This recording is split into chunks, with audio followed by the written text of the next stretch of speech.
This week on TWiP, the 3 biggest mistakes that wedding photographers make. Also, Instagram is allowing you to pre-schedule posts. Also, GoPro is offering to replace gear for a fee. And also, Lightroom. Is it too slow? All that and more is coming your way next on episode number 504 of TWiP. All that starts now.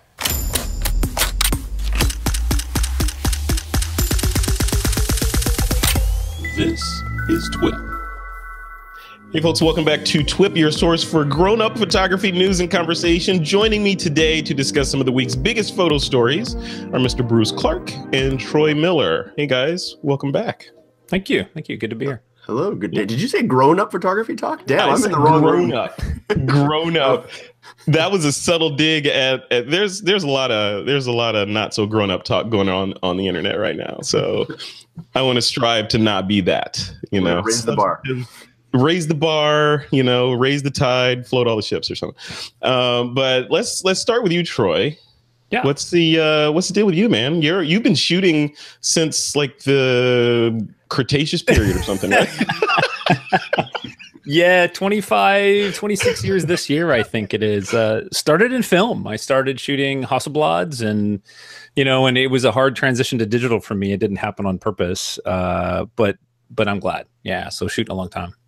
Wow. And you've been, how many years did you say? 25.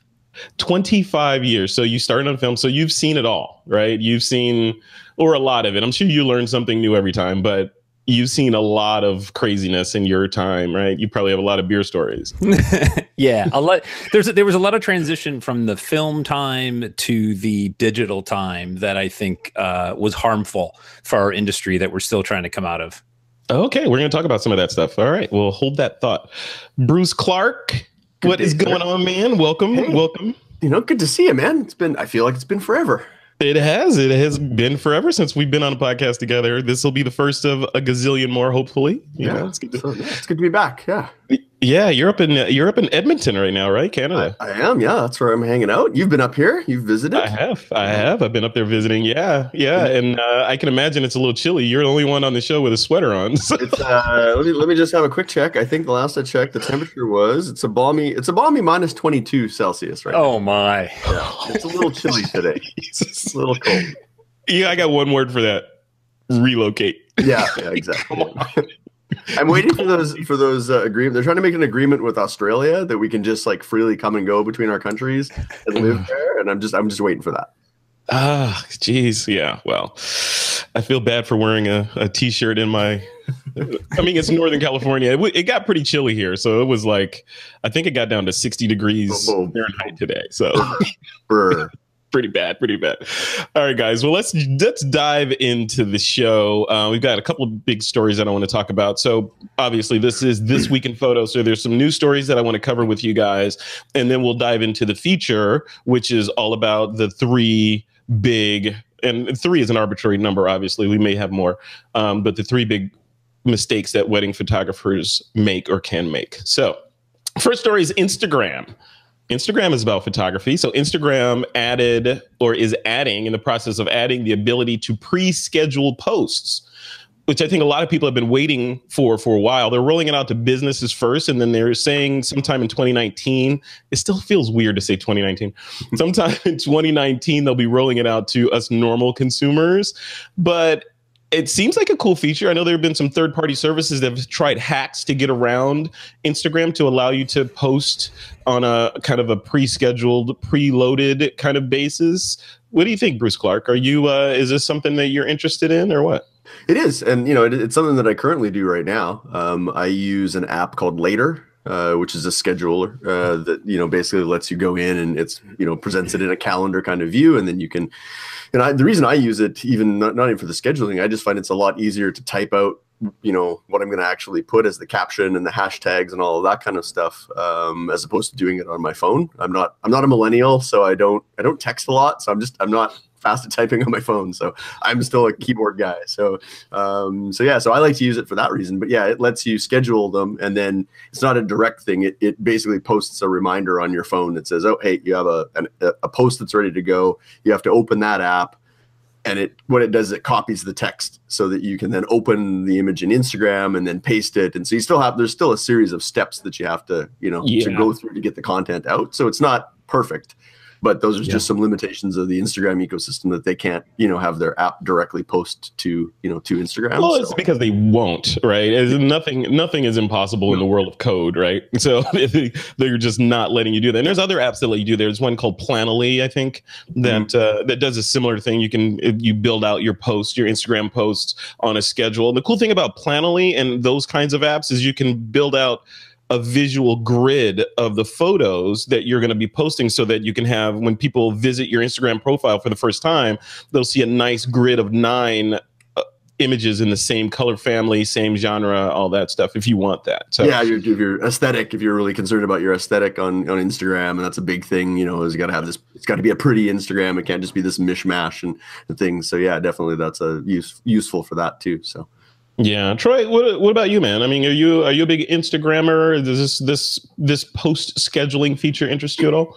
I'm sure it'd be interesting for my wife, who does all of the business end of everything. She is our social media person, so I'm sure she'll think it's great. If you look at my personal Instagram, I post like once every 2 weeks, so it's really not that hard.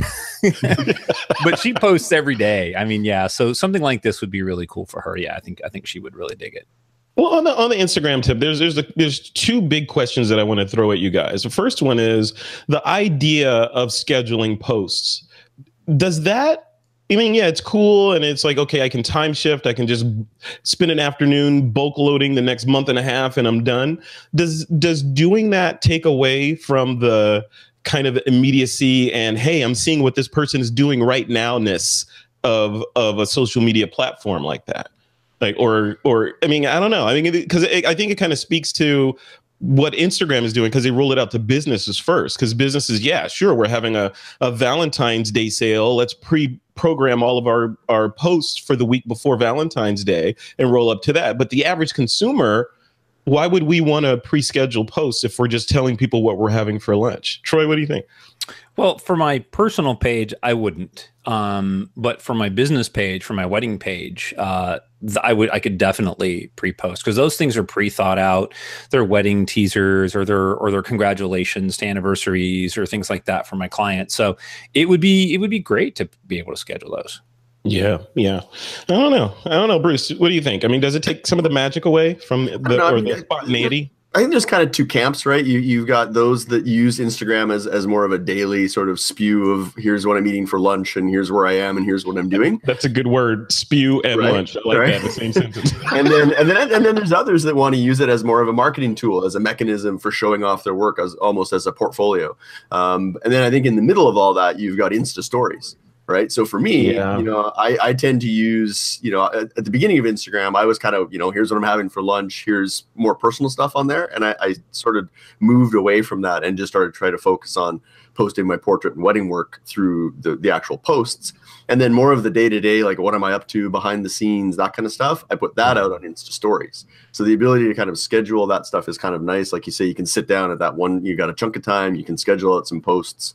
And then, so that there's some constant activity on your account. Because I think that's the biggest thing in terms of engagement, driving traffic, and getting people to see your posts, is you have to be posting regularly, particularly with, they keep changing these the algorithms, and, one day it's, your posts are showing up, the next day they're not showing up, and it's this constant kind of game that has to be played. And there's this move towards, being able to have to pay to play kind of thing, where you got to, boost your posts. And I don't know, it's almost, you got to have a full-time job just keeping up with that. So the ability to just, schedule some content to have it go out, and then use Insta stories for kind of the day-to-day minutia of what's going on in the world of Bruce Clarke is kind of the way I've adopted Instagram at the moment. So.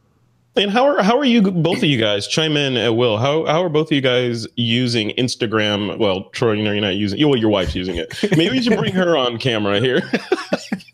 How are you guys using Instagram in your businesses? Like on a brass tack standpoint, like are you posting photos of like the engagement shoot to drum up excitement, or are you running ads? Like what's the usage? Ours is very much a transparent feed of what we've been up to, our latest work. And we highlight, we do teasers from weddings. We do, like I said, birthdays or anniversaries. We put those out there. It's a way for us to keep in touch with our couples, really. But more than anything, it's a portfolio and it's a history that they can go through and go, oh, wow, they've shot here, or, you know, see my work day. And they can look at the dates like, oh, they posted 2 days ago. Here's a wedding couple. They posted 3 days ago. Here's another wedding couple. Or here's Margie's cookies. If you follow the feed, you'll see the cookies, you know. It just keeps us in touch with them in a real world kind of manner, which I think is super important today. Yeah. Yeah. Bruce, what do you think? Yeah, same here. You know, I've been trying to do a lot of our sneak peeks first on Instagram, to try to encourage, you know, our clients to follow us. It's sort of, if you want to see the sneak peek, that's where it's going to be first, followed by Facebook, you know, and then our blog.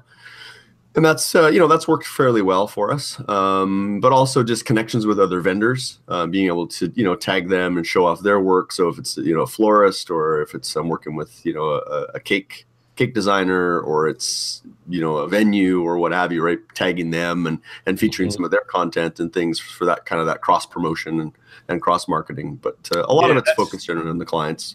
But yeah, that's actually an amazing point too, because being able to tag the vendors at a wedding for the cake that you shot is a way for them to react to you almost immediately. So we do that a lot.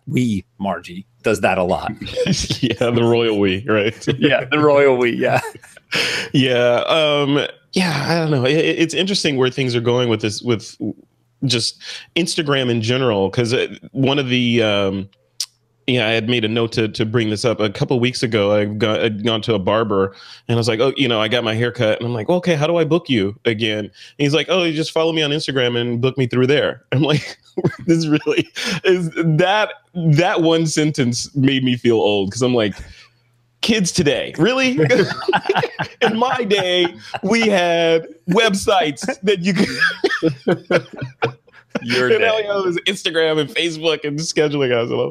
I don't know. It's cool. Well, folks in the audience. Oh, one thing before we move on from this, Steve Brazel in the chat room brought up a good point that there's no Instagram app there's no iPad app for Instagram. Right. Why is that? I mean, it seems like the iPad is a big, beautiful screen, and that you'd want to have, seems like the ideal platform for this. Well, I understand the mobility of having a mobile phone with you all the time, but especially now with them moving more business and scheduling and people using it for things other than just showing pictures of their lunch, it seems like a logical move would be iPad, guys. What do you think? Absolutely, yeah. Yeah, I wouldn't mind seeing it, but I mean, I would probably still primarily do the bulk of what I do with it through the phone, because that's what I have with me, particularly the stories and things like that. But yeah, you're right in terms of you know, having a bigger device, a larger screen to have that. But they've always been pretty closed off to, you know, even just, you know, they don't even have a web-based app that you can go to post to. You can go and view the content on through a browser, but you can't actually, you know, upload or update it through there. So yeah, I want all bases covered. I want an Instagram app on a native Mac OS app or Windows, if you're on Windows, a native desktop app. I want a phone app. I want an iPad app, and I want an Apple TV app. So I want, if I'm gonna commit to a platform, I want a little micro ecosystem or microcosm of apps that I can use depending on where I am and what I'm doing at the time. I don't want to have to be, okay, I'm engaged with my Mac now, I'm doing stuff. Oh, I want to post something on Instagram. Where's my phone? Okay, let me go do that. You know, I should be able to do it all on the same screen and not have to change the way that I work for, you know, an app. I don't know. No, I agree. I agree totally. When I go to have a lunch meeting with friends, or I'm going to go sit down and do a creative session, I only want to take my iPad, because I have all kinds of other notes and stuff on there. It'd be nice to be able to interact with all the platforms in the same place. Yeah, that's what the web was for. But they give you a web app. You can go to Instagram on the web, but it's like a view-only experience. You can't do anything there. Right. I don't know. I'm complaining. I'm starting to be that old man. Get off my lawn. In my day, they had multi-platform apps. Oh, yeah, I feel bad. All right, guys, let's move on. So the next story they want to touch on is GoPro. So GoPro, well, the GoPro has their service. I'm gonna pull it up here. GoPro has their service. It's kind of replacement service or a subscription for $5 a month. It's called GoPro Plus, where it's kind of like an insurance thing, but they've added a feature to it where they will replace your device, your broken camera, which makes a lot of sense for an action cam, because presumably action cams, if they're doing their jobs right, are in harm's way, right? They're on the front of a surfboard or on somebody's helmet that's doing something crazy, so they tend to get broken. So they've offered this service. That's cool. The feature itself is cool. It's pretty self-explanatory. But my question is, I wanted to put it to you guys about GoPro overall. So GoPro, we talked about previously that they announced that they were getting out of the drone business, the karma. They had bad karma, let's say that. Karma. and they kind of acquiesced the market to DJI and the other players there. So what's to become of GoPro? Troy, but armchair quarterback, man, you're in the boardroom right now. You know what? I would stockholders. You got stockholders on the conference call, and you got to explain to them what you're doing in 2018. What do you say? So I would say, as a stockholder, and trust me, you own GoPro stock? Yes, I know. Contain yourself a little bit. Okay, I'm not laughing at you. I'm just enjoying the irony. I know. GoPro is an amazing company, and they have amazing products, and I think they sort of lost their way, and they just need to refocus. Many companies have done that over time. I just think they need to refocus on what their core product is, and I think they can do it. I'm really hoping they do. I don't know if that's true, though. I mean, you can refocus on your core product, but that's like, the core product has been refocused on by lots of other entities already. So they're no longer, it used to be that they were the pioneers in the action cam space and there were no other players, and they almost became synonymous with the action cam. GoPro, like, Xerox is to copies, GoPro was to these go everywhere cameras. But now there's Sony, there's Nikon, there's, everyone's in the market doing their own spin. And sometimes arguably, they're out GoProing GoPro in their own space, which is, kind of what Silicon Valley is all about. So under that, yeah, I mean, maybe, but under that light, like, what can they do? I mean, they said, okay, here's devil's advocate. GoPro goes, you know what? All right, we invented this. We had a deal with DJI. DJI decides we're going to make our own cameras. And they did that. And that's what they're doing now. And now they say, you know what? We're going to make our own drones, and out DJI. That didn't work out so well. So what's the next big broad stroke move that they can do? But not everybody is into drones. You're assuming that every GoPro owner wanted to be a drone owner. True. And they may not even know that there was a drone that came and went. When I'm at weddings, I see guys walking around all the time with a little GoPro, and they're doing their own little shots and doing their own little films. I don't see a lot of the other action cams that are doing that. So it's hard to say without seeing them and knowing the numbers. But, I'm holding out, man. I'm holding out. I'm holding Too late to sell now. Can't sell now. See, you sound like you're in a bad marriage. It's like, you know what, honey, we've been doing this for 25, 30 years. We might as well just stick it out now. For the kids, for the children. That's right. Stay in for the children, for the other stocks in the portfolio. Bruce, what do you think, man? Armchair quarterback, same question. What would you tell the stockholders? That's a tough one, because I had a GoPro. I was really excited about GoPros when they first came around, and I had one. I had a GoPro 2, I want to say, so one of the early ones. And I thought, this would be kind of a neat thing to have, and I'll take it on some trips and we'll do some things with it. And it never really got used, sadly. And so I actually just sold it like a few weeks ago. I was kind of doing some, New Year and house cleaning and going through some stuff. And I said, what's this? Oh yeah, this GoPro. I haven't used it in forever. So I threw it up on Kijiji, which is like Craigslist basically, and sold it and got rid of it, because I said, well, I'm not using it. I may as well get something for it. So I used one, but then just yesterday, I think I watched Nicole Young. I don't know if you saw, she posted a video. She did some shark diving with great white sharks. No, I saw that flash by. I need to go check that out. And she posted this awesome video that she put together of diving with great white sharks. And I believe she used a GoPro for that. And I was like, well, damn, maybe I need one of these GoPros again. But the new ones are nice. Yeah, so I was like, but you know what? It would be one of those impulse things. Like I recently got into. We just got back in November. We were in Portugal, and I bought one of the. I never can pronounce it right. The Zhiyun. It was the DJI Osmo, the mobile, for your phones, the stabilizer.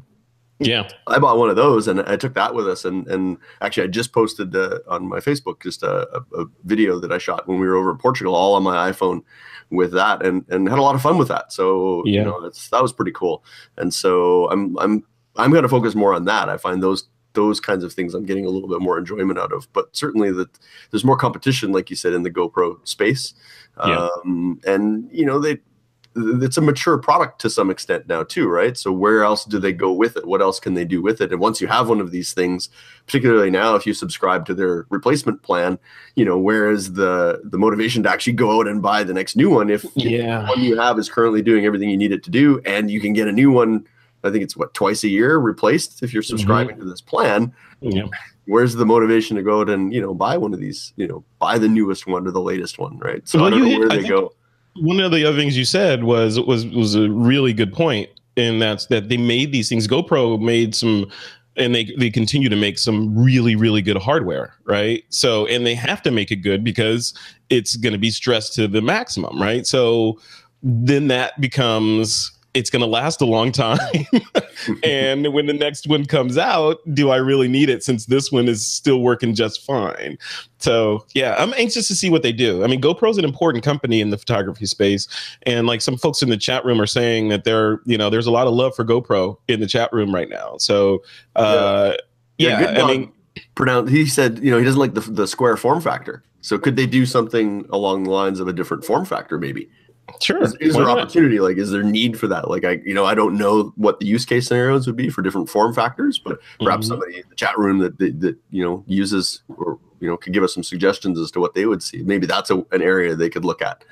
Yeah. I don't know. The other thing that they could look at, I haven't seen a recent GoPro. I owned one of the first ones, like you did, Bruce. I haven't owned one of the recent ones, but I remember struggling, let's say, to put it mildly, with the operating system and getting around in there and figuring out. I remember specifically sitting on the couch trying to figure out how to do a time lapse, pressing buttons and doing this and making selections and all. And I was like, I just want to do a time lapse. There's 3 buttons to do it. 3 taps, I can do it on my iPhone. What am I doing in here?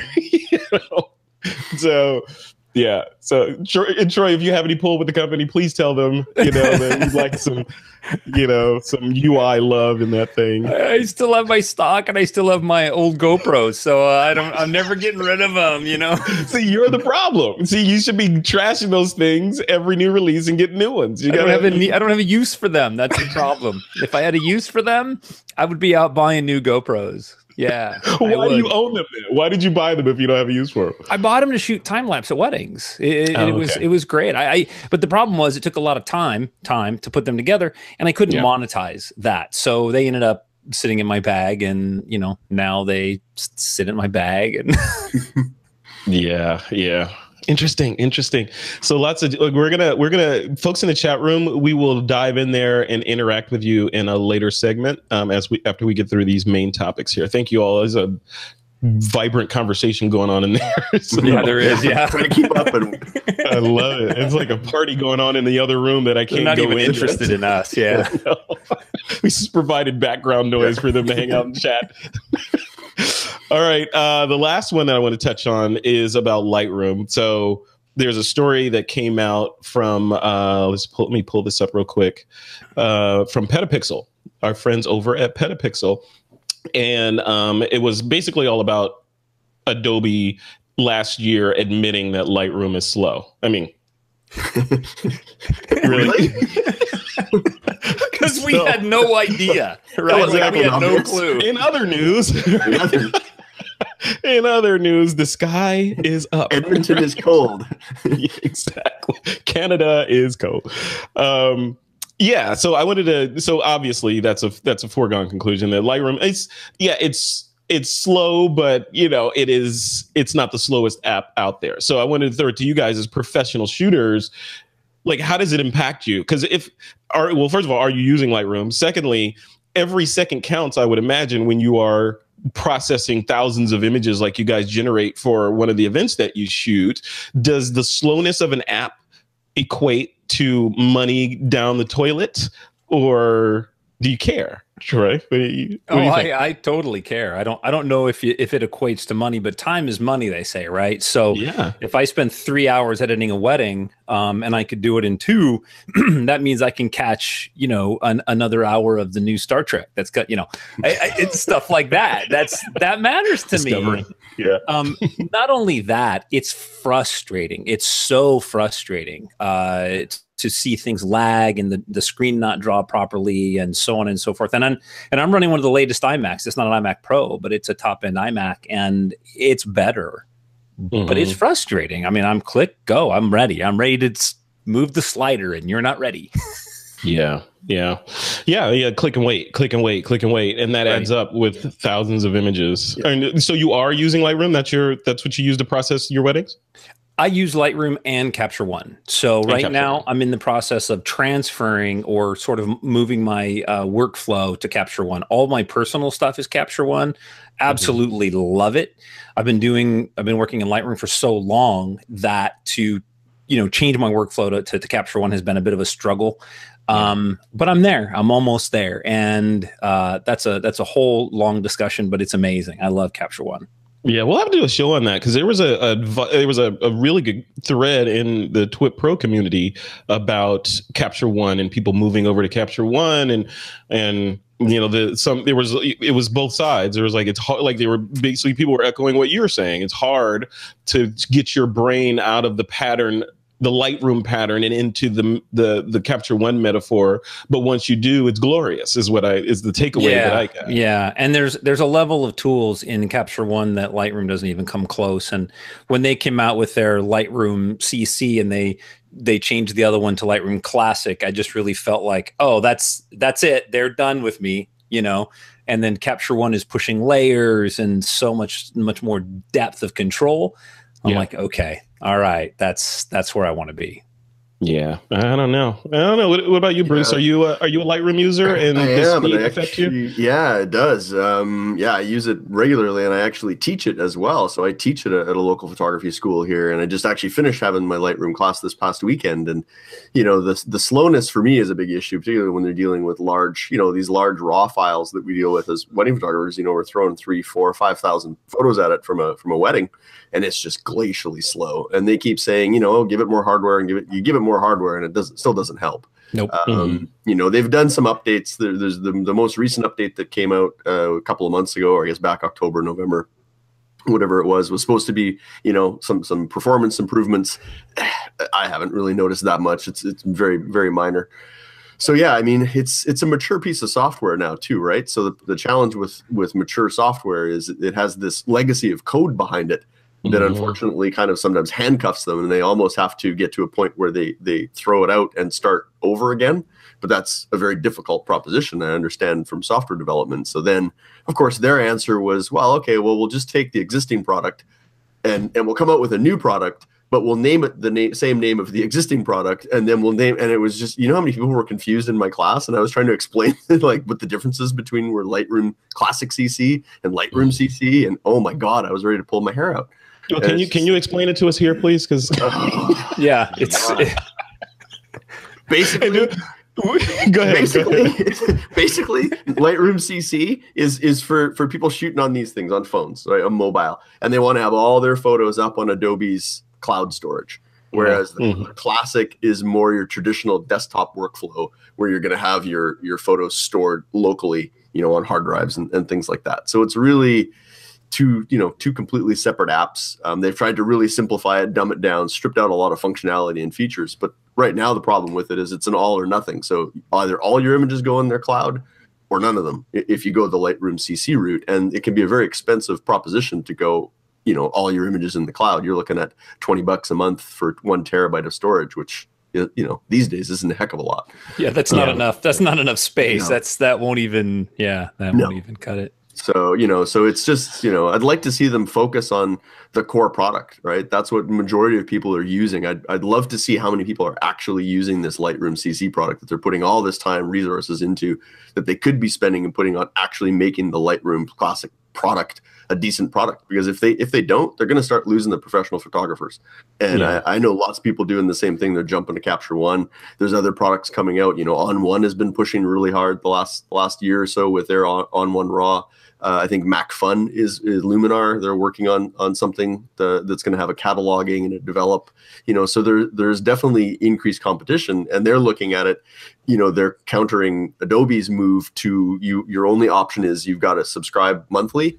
They're coming out with products that you can buy for a one-time fee, right? Which so they're kind of right. So you know, that lock-in might kill them. The challenge for me is I use a lot of the other Adobe products. I've started to get into doing some stuff with video, so I'm using Premiere. You know, I do some stuff with, you know, obviously with Photoshop. So you've got those other components of their ecosystem that I'm kind of tied into, and there's not really great alternatives. You know, to something like Photoshop. Yeah, there probably is, but you know, but then again, you hit that learning curve thing. You know, even if you move to something that's close to what you need for Photoshop, there's still the barrier to entry, especially if you're a working photographer, right? And you have to change the wheels on the race car while you're still in the race. You know, it's not easy. Hey, I want to address. I see some comments in the chat room that there's a lot of lag in the stream. I'm not sure why that is, but I would recommend you guys stick with us if you can. If not, this video will be posted back onto the TWiP YouTube channel, because we're recording it here as well. So it'll be posted back to the TWiP YouTube channel and also to the podcast feed. So not to worry, it is not going away. All right, let's move on to the next thing here. We'll get off Lightroom's back and talk about. We've been on everybody's back. Lightroom alone. Instagram, GoPro, and Lightroom. We've just been negative Nellies today. All right, so let's continue the negative streak and talk about the worst wedding photographer mistakes, right? So I really wanted to hone this down. I know you guys have had a couple weeks to think about this. So and you guys have been shooting for years or decades, right? So Troy, I want to start with you, man. What's your number one, the worst wedding photographer mistake? You know, I didn't say photography, so wedding photographer mistake. It could be business related. It could just be you taking the wrong gear to a wedding. It could be how you interacted with a bride incorrectly. Like what's your number one? You're reading my list over here. And I'm like, whoa, what is gonna be my number one? I gotta say, out of fairness, I'm thinking like, okay, it's not going to be fair just to talk about other photographers, right? Like, I got to think, what is my number one? And you know, I had an amazing mentor when I got started, and Bob Fletcher, a good friend of mine who I've introduced you to, you know, he walked me through the paces. He made it possible for me not to make so many of the mistakes, you know, like attire and how do you behave, you know, in the back of a church during a service, you know, how do you talk to the mom and the bride? How do you get them to work? So I missed a lot of that because I had somebody to help me. Mm-hmm.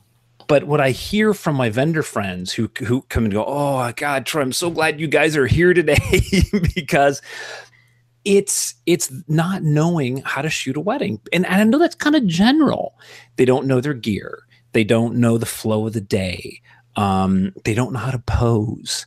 Mm-hmm. We can be more specific, but you know, there's things like chimping every single shot because they're unsure about their gear. They don't know what to do. Asking the DJ, okay, what do I do next? You know, oh God, yeah, it's a bigger thing, I think, than specificity for me. I mean, maybe Bruce has some more ideas, but there's a lot. Really? I don't want to take up all the time. No, it's good. It's good. Yeah, I think that was going to be my kind of one of mine anyway. Like there's a lot of things that can go wrong and mistakes that can be made, and I'm sure we've all made the mistakes at some point in our careers, and you have to use those as learning opportunities for sure. But I think there is this need or this want or this desire to be this overnight success without putting in the time and really learning and honing your craft before you jump into something, particularly like a wedding. A wedding is there's no do-overs on a wedding. you know, unless maybe if you're a Kardashian or a, you know, Elizabeth Taylor or something, you get a few cracks at it. But for the most part, a wedding happens. It's a once in a lifetime event. The events that happen on a wedding day only happen once. And if you've just bought a digital camera at Christmas time, you know, and in, you know, January, you suddenly have a wedding photography business, there's a problem there. You're not ready to jump in and take on the responsibility of a wedding. But I see it all the time. I teach photography, and I see students that come and they're struggling with their gear, and they don't understand aperture and shutter speed and ISO, and you know, they're trying to learn flash, and they haven't learned the basics of photography.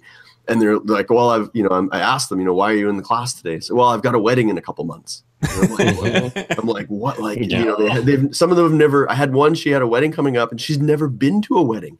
Oh, that hurts my heart. That just. She was 19 or 20 years old. She'd never been to a wedding before, and I said, how can you possibly go in and photograph a wedding if you've never even been to a wedding? You don't even know what to expect. And you know, as Troy mentioned, some of the things that, you know, they don't know anything about posing. They don't know how to conduct themselves. You know, we've had, it hasn't happened to us because my wife's my second shooter. So I'm in the fortunate position that I've got a great second shooter, but I know other photographers who've had, you know, second shooters that come along to help them on the wedding day, and they show up in blue jeans and a t-shirt or, you know, or act unprofessionally, you know, at the wedding, and these kinds of things. So I think it's a lot of people they want this overnight success. They don't want to put in the effort or the work to actually hone their skills. You know, they steal somebody else's photos off the internet. They slap up a Wix page, a Wix website, or a Facebook page, and boom, you know, Bob's your uncle. I'm a wedding photographer overnight. Right. And or they go and do a stylized shoot with a bunch of vendors, and they get flowers and they get a bride, and then they go and they post that on their website, and they go, oh, you know, here's my wedding work. Well, that's a stylized shoot. That's not the crunch time. I mean, we have this saying, and my wife is my second shooter as well. So during the day, she'll come up to me and she gives me countdowns, how much time I have before the next thing. And her big thing is 7 minutes. She'll come over and she goes, you've got 7. And that tells me I got 7 minutes to finish the romantic scenics because I booked 45. It rained that day. You know, everything looks easy when it's beautiful, but it's usually not. No, I mean, Bruce, what you guys are saying, it sounds like you guys are just, you're saying, what I'm kind of distilling from all this is professionalism and preparedness, right? So like, Bruce, you were saying someone taking a course or a class or a seminar a couple of weeks to get ready for a wedding is, to me, that's kind of like, you know, someone's gonna operate, or a dentist is gonna pull a tooth, and he's like, yeah, I got to take this course on how to pull molars because I have a molar to do next month. You know. Or a pilot saying, you know, I got to teach me how to use these controls. I've got to fly a 747 over to Japan next week. You know. Yeah. Right. Yeah. Pilot's even worse. Yeah. It's like, yeah, I got to learn how to fly his plane because I got to take 1,000 people to this place. Yeah. It's not cool. Okay. So preparedness. I'm going to mark that down as number 1, preparedness. What's number 2? I want 3. So what's Bruce, I'll put you on the hot seat. What's the second big mistake that wedding photographers make? Oh boy. Probably not paying enough attention to the business side of things, right? It's I think a lot of wedding photographers get drawn into and pulled into wedding photography because they like photography, and there's this, you know, they like the romance, they like capturing the images, they're really good at that. But most wedding photographers, if you talk to them, the part of the business that they hate is the business side of it, right? And dealing with contracts and dealing with, you know, questions that come up and dealing with difficult situations, but not having themselves set up for success as a proper business, not treating it like a proper business. There's a real, you know, challenge right now. There's a real kind of race to the bottom, it seems. Everybody's, you know, jumping ahead of everybody else to see who can be the cheapest and do this, and it puts this downward pressure on it. It's just not sustainable, right? Yeah. And so that's a real challenge, is if you want to have, you know, you want to make a go of it, you want to make a career of it, it's tough. It's a tough industry, and you got to have yourself set up for it. So I see a lot of photographers also that don't put the proper time and thought and attention into the business side of it as well. So.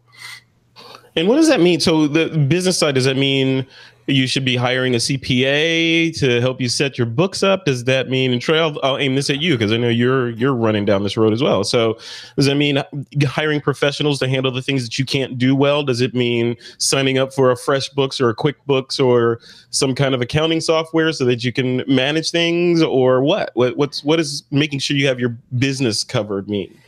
You know, I think it's a lot of stuff, and Bruce really hit on a point that I think is super important, because I do a lot of teaching at an organization as well, and I try to mentor a lot of people. They don't understand how to charge taxes properly, how to price their work. You know, that for me is one of my biggest hangups. I mean, I think everybody knows I've got to pay taxes. I've got to collect taxes. I'm not quite sure what, how to do that. Let's go ask the accountant for the questions. But the biggest thing is how to price their work.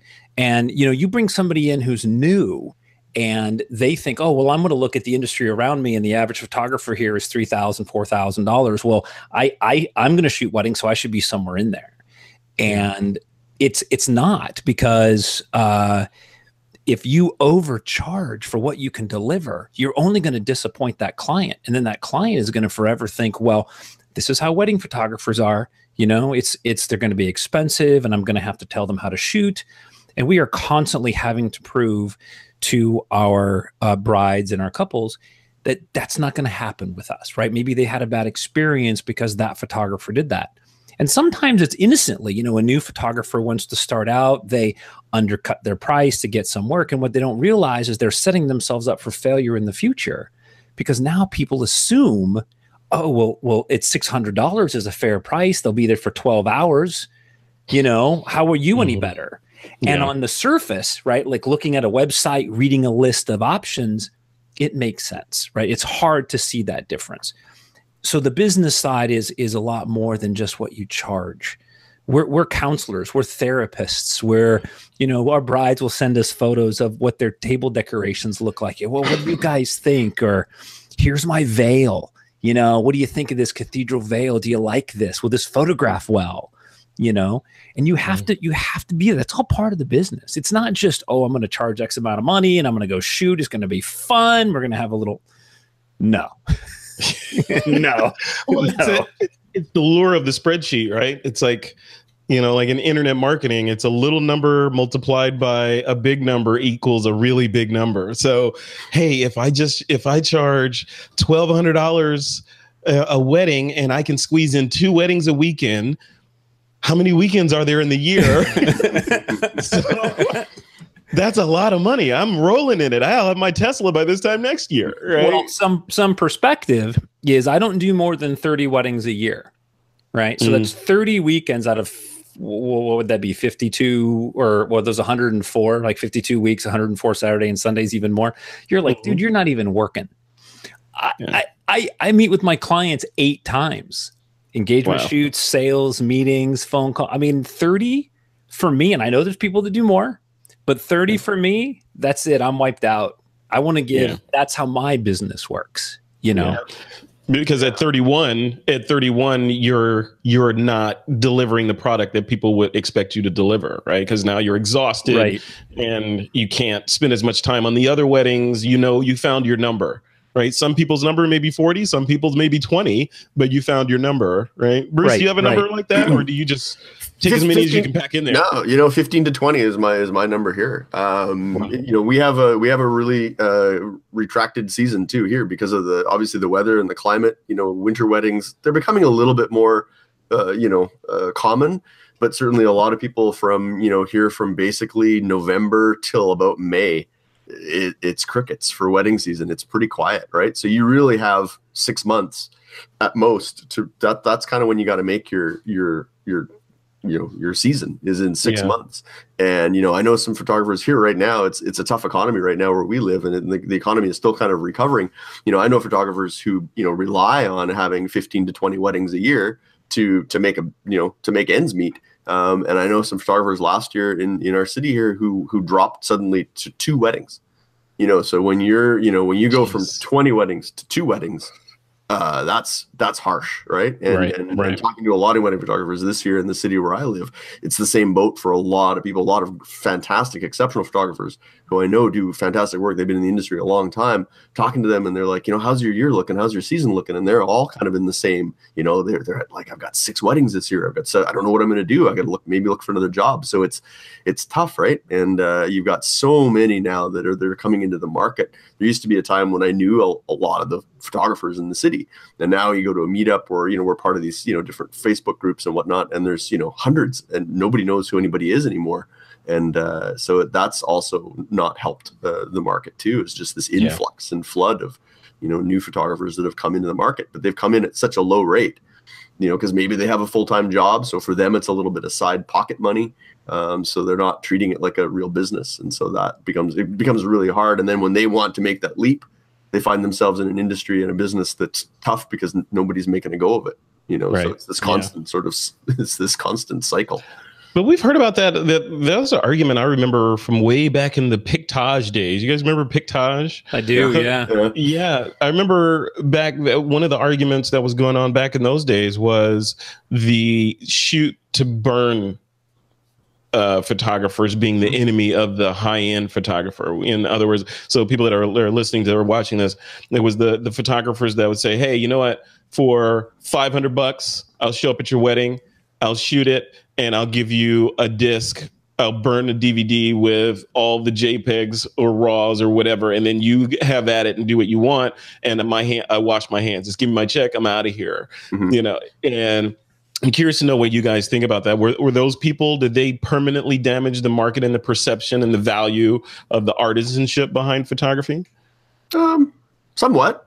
I think these days, though, everybody knows somebody with a camera. Like, we're running into that a lot more now, where we're seeing, we were going to hire somebody, but our friend's daughters, has gotten into photography or whatever. And there's more of that now that I've seen in the last couple of years too. I don't know, Troy, if you've seen that or noticed that in your market or your area.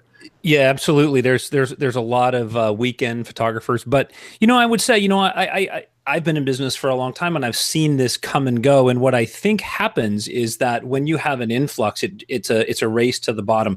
But I don't have to race to the bottom, and you just have to learn to find your client.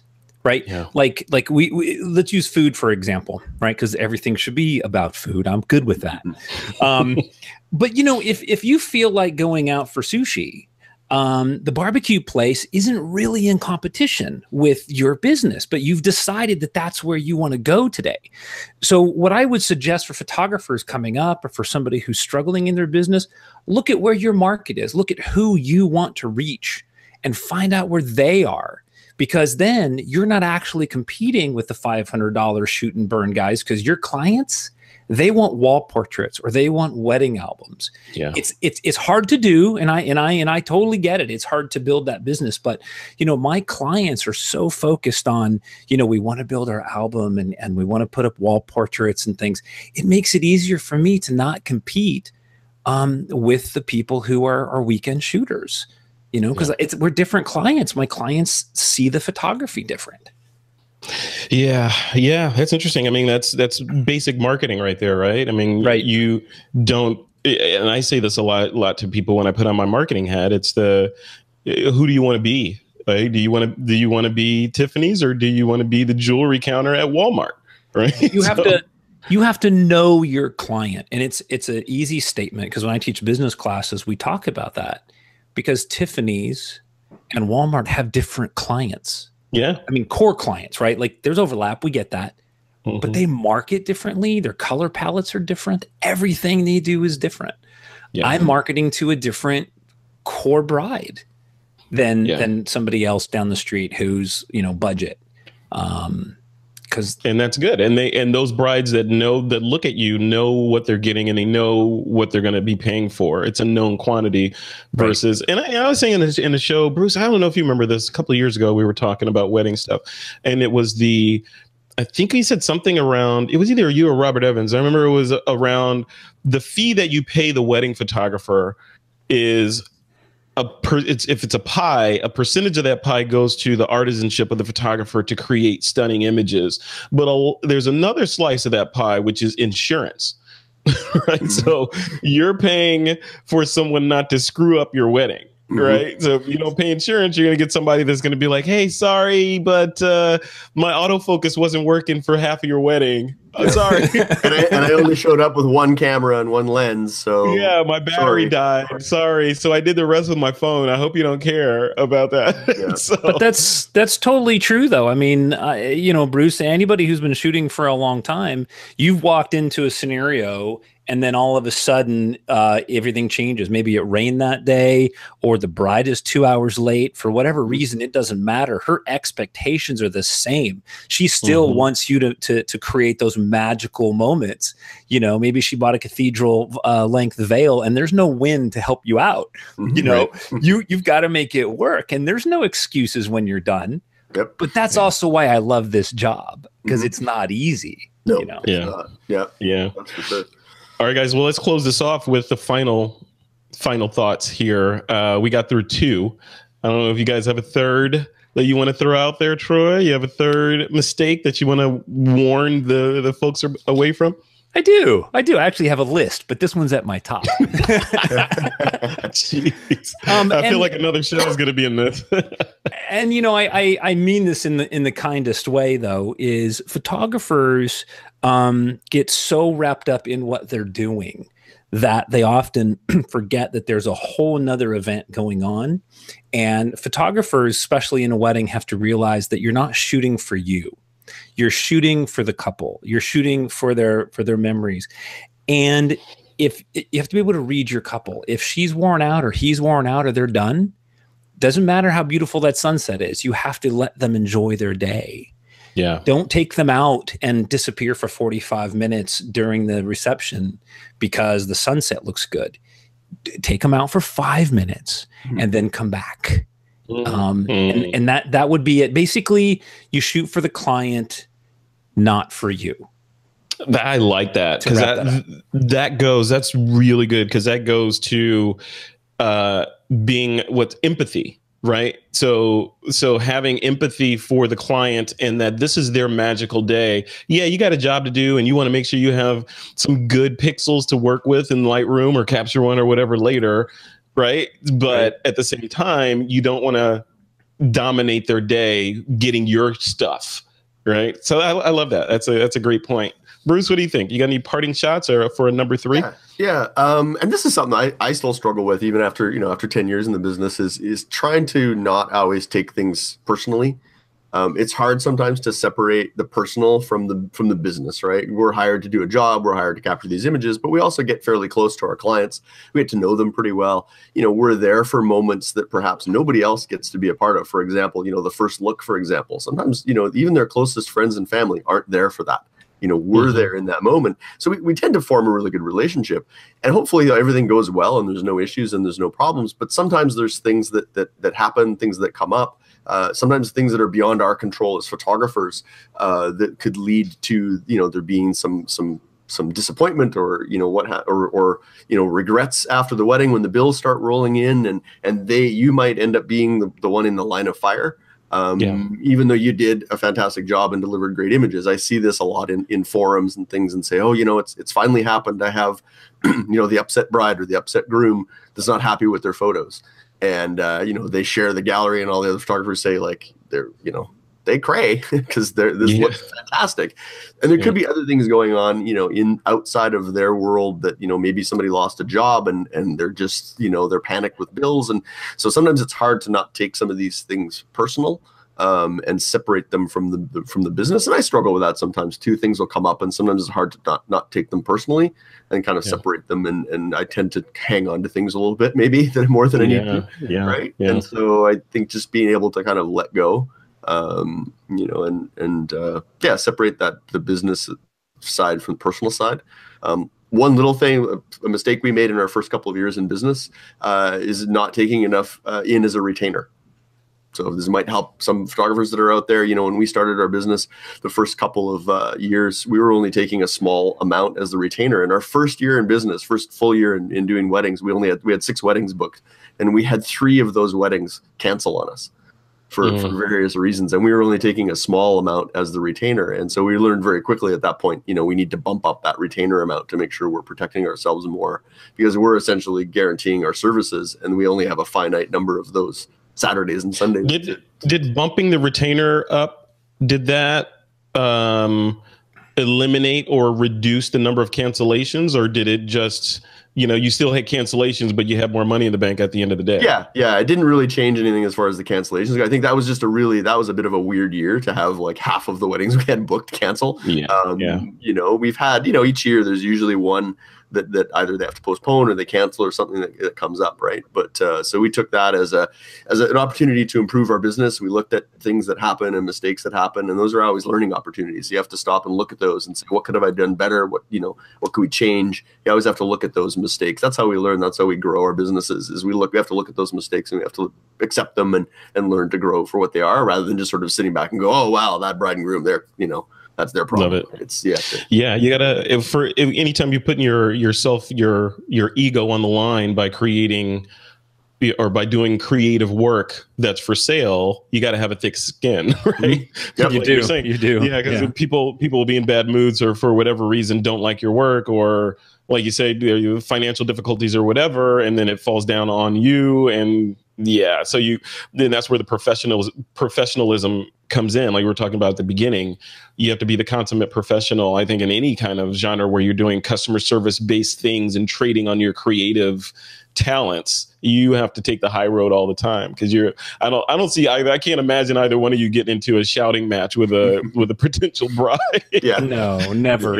Because it's not about me. I mean, and what Bruce said is absolutely true, is that, we have such of our own self invested in that day. And we get there early, we scout locations. I know when the sun's coming down. I mean, like, I really want to make this amazing. And then maybe she shows up late because dad couldn't find his jacket or whatever. I have to just roll with it and just realize, what, it's an honor for me to be here, right? For them to choose me to be there is a really big deal. And just take it in stride, make the day work, make them happy. They remember it happy, everything's wonderful. And then, the gear performs and, all those years of practice work, and then it all comes together. And I think that's what frustrates me about beginners and people who are making all these mistakes, is they don't see the big picture. I can see the future on the wedding day. Bruce can see the future. We can see the future. We see that groomsman. We know. We know how that guy's gonna be. You get a grumpy coordinator. I've seen you before. You get a grumpy coordinator, or you get another vendor who doesn't want to play nice. You just know, and you have to just roll with it.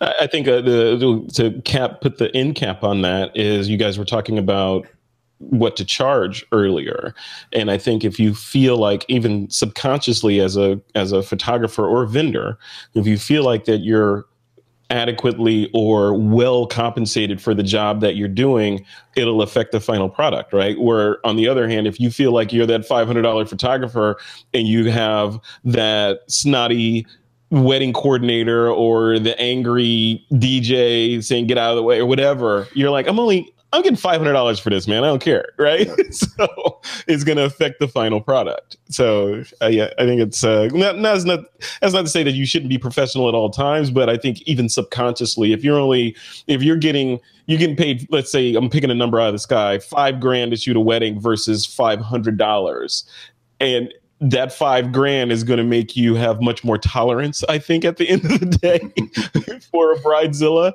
than $500 would, right? Yeah.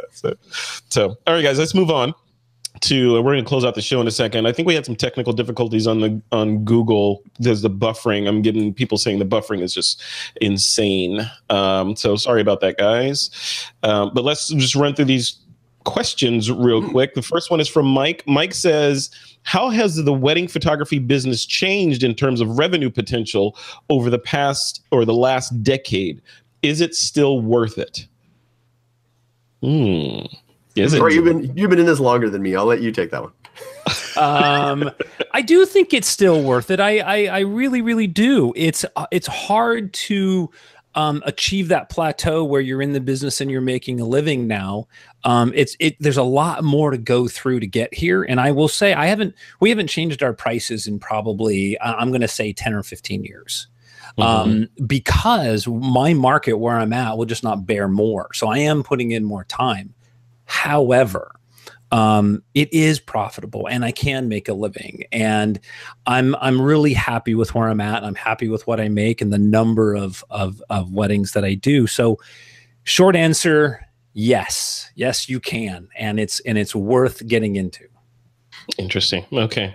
All right. We'll go on to the next one. Question number 2 is from Montgomery. Montgomery says, can I successfully shoot a wedding alone, or do I need a helper? I mean, that's tough, isn't it? That's a tough one. It's tough because I always have, my wife with me as a second shooter.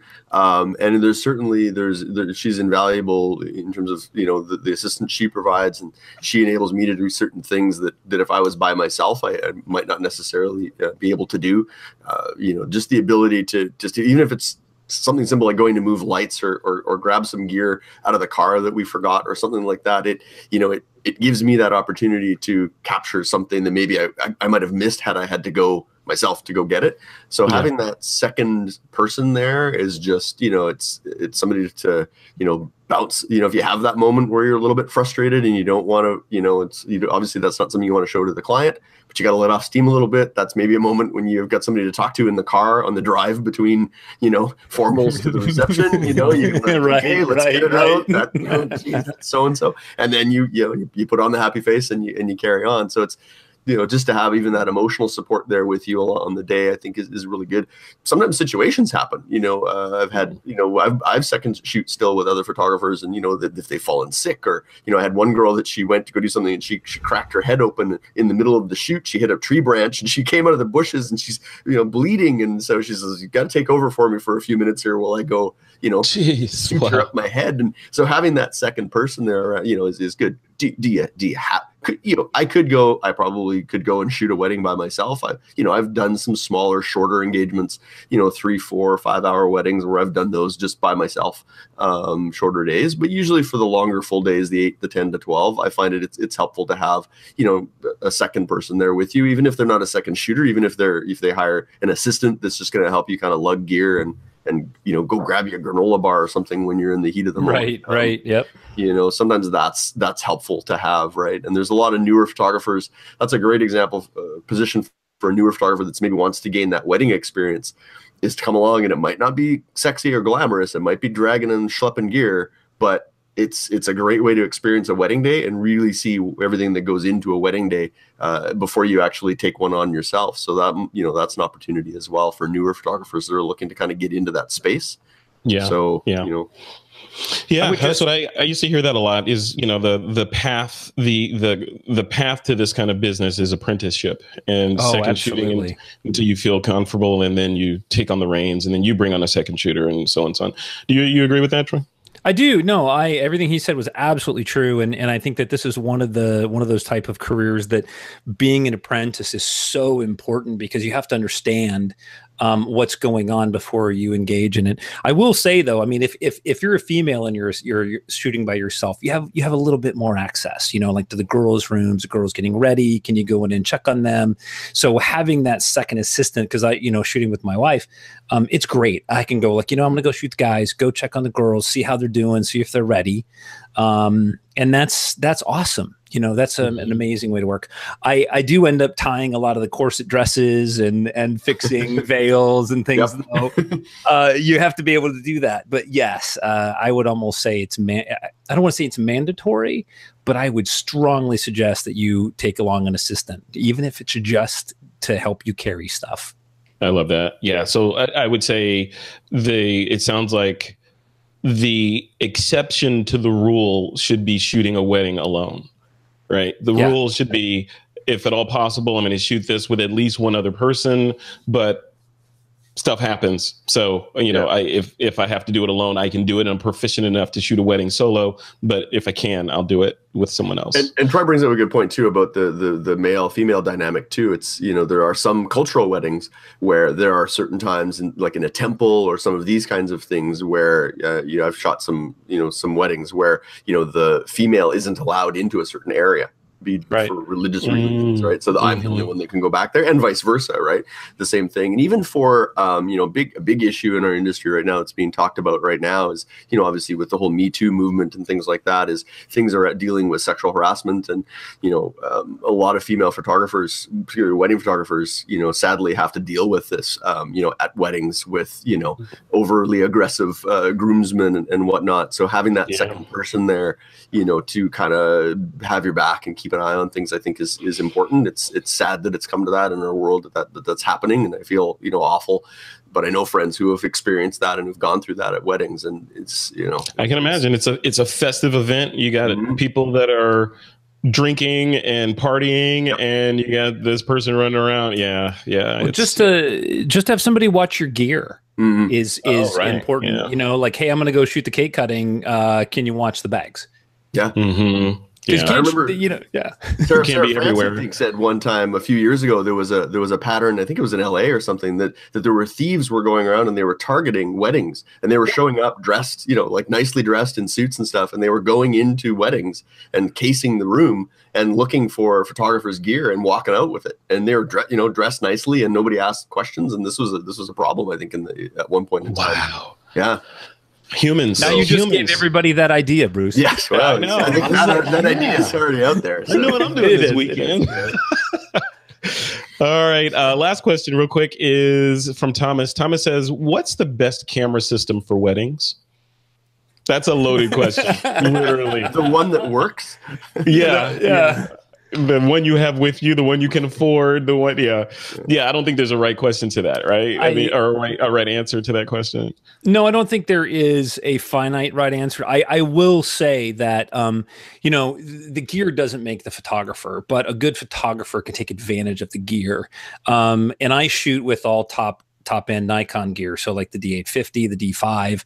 I also have a full Sony set. And I can tell you that the Nikon gear that I use focuses better in low light and faster than does my Sony gear. So does that mean it's something you have to have? Does that mean that it's better? No, but I like to be able to shoot in low light by natural light, and I like it to be able to focus fast. Yeah. So it's subjective, right? It depends on how you shoot, what you shoot, budget, you know, how heavy a camera you want to carry. It just goes on and on and on. I think there's a minimum. I think there's a minimum. I mean, you need to walk into a wedding with two bodies. You can't show up with just one body, because that's you know, something's going to fail, right? You need to have that backup. You should have a good, reliable backup. I think it's really important to have a system that can take two memory cards, so that you've got redundancy in your camera. So every time you're clicking that shutter, there's two copies of the images being written. And these are all things that a professional photographer are going to bring to the table, meaning our gear is more expensive. We've got twice the car. This is that back to that insurance piece as to why are we more than the $500 shooter. The $500 shooter is showing up with a Canon Rebel and one memory card. They probably don't have, you know, we have a whole tickle trunk of lighting in our vehicle that we pull out. And if we get into the situation like, you know, it rains, and we don't have great light, well, we can create our own light. We can take a really dingy, crappy situation and make it look good. So there's kind of a minimum complement, I think, of gear that you need to have if you want to get into weddings. And I would say, you know, two bodies, dual cards, some lighting, and a few good lenses. I think that's, you know, a minimum. As far as Sony, Fuji, whatever, mirrorless, SLR, that's, you know, I love it. Great options out there right now, but. Yeah, we could talk a lot on gear. I mean, there's a lot of reasons to pick certain gear, and as you know, being the gear heads that we all are, I think there could be a lot of conversation about gear. But Bruce is absolutely right when it comes to there's a minimum level of professional gear to pull the day off, and backups do not mean, you know, your G10. You know, a backup is another body equal to what you have. Right? It's not your phone. Yep. No, even though it's good. It's not a backup. No. Right. No. All right, guys. I feel like there's another show in this there's at least 2 other shows maybe that we could go into. One on gear, one on pricing. We could do a whole wedding series, I think. But unfortunately, we're at the end of another episode of This Week in Photo. But the good thing is you guys can continue the conversation, listeners and watchers, in our community over at TWiPPro.com. You can connect with me or these guys, or you can stalk these guys directly. You can stalk Bruce at momentsindigital.com and Troy at imageryconcepts.com. We'll put their links in the description for this video on YouTube and also in the blog post over on thisweekinphoto.com. Any parting shots you guys want to throw out there that you'd like people to know about, or things you have coming up you want to share? Nothing specific. No, nothing. Crickets, nothing. I'm going back to Japan in a couple of weeks. You should just get an apartment there, dude. Maybe. No, I'm not always there. I lived there for 2 years, but I haven't been back for a long time. So I'm actually taking my wife over there for the first time. So we're going to spend a couple of weeks traveling. So yeah, that's cool. I've been traveling lately. I've been having some fun just shooting a little bit more video, just personal stuff when I travel. So that's been kind of fun. So I need to get back to Japan for real, like right now. When's the last time you were there? Oh man, it's been a long time. I don't even want to talk about it. It's been long. Yeah, so we're going too long there for a couple of weeks before wedding season kind of kicks in, and we're going to enjoy cherry blossom season over there, and then come back home kind of recharged and re-energized and ready to tackle the next wedding season. Snow monkeys. This is Martin Bailey and those snow monkeys. I want to get up there and shoot those guys. Yeah. Just get out. Just get out and photograph. Go be creative. Yep. I think that's go do something. Yep, I think that's it. Get out there and shoot, and don't let your camera sit in your camera bag gathering dust. Right, right. Unless it's a GoPro. From the stockholder. All right, guys. Coming up next week on This Week in Photo, it's all about getting started in underwater model photography with Craig Colvin and Craig Stampley, 2 members of the TWiP Pro community. Remember, head over to TWiPPro.com and join the community. Jump in the water and hang out with us. And if you're watching this on YouTube, please subscribe to the show and hit that bell to be notified when we release new videos, and you'll always be up to date on all things TWiP. And with that, it is time to take that lens cap off.